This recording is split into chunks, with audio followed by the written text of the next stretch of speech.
Yun. Oh, ang ganda. Ganda ng kulay, di ba? Lambot na. Ang ginawa ko dito sa pata, basta pata yung lulutuin ko. Lalo na mostly na sabaw. Sasanugin ko yan. Yan, linisan ng tao ko. Yan. Ang gagawin ko dito, i-pressure natin para mabilis lumambot.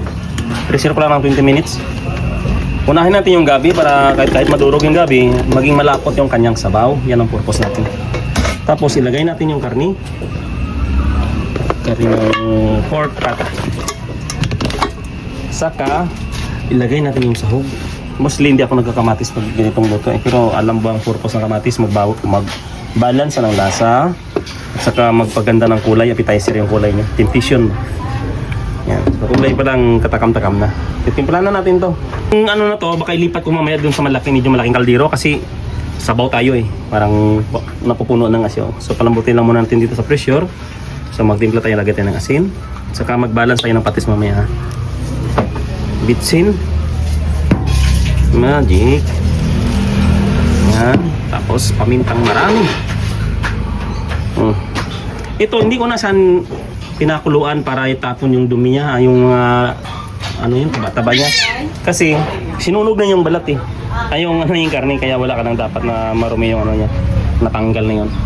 Maglagay tayo ng tubig.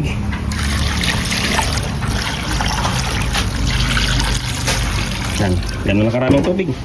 Saka salang na natin to sa 20 minutes ha. Nag-alarm na yung ating cellphone. I-off na dito ha. Tapos dito sa kabila, nagpakulo na ako ng tubig kasi lipat ko dito. Saka yung mais saging, nilagay ko na dyan. Edit kasi yung kailangan natin ng sabaw kaya ilipat natin dyan sa kabila. Kasi ngawin na natin. Naka 20 minutes na siya eh.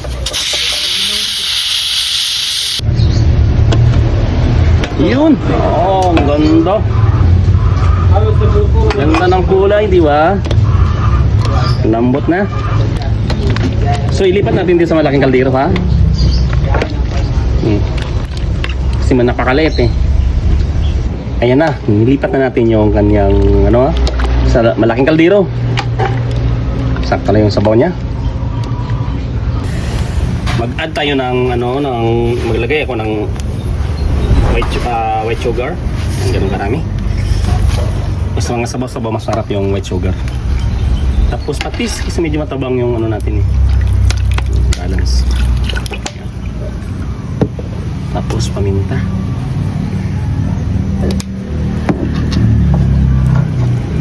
Okay na yung timpla niya. Balance na lahat. Lagay natin yung pinakadahon. Dahon ng pichay. Yung pichay, hiniwa-hiwa na natin para hindi malaki.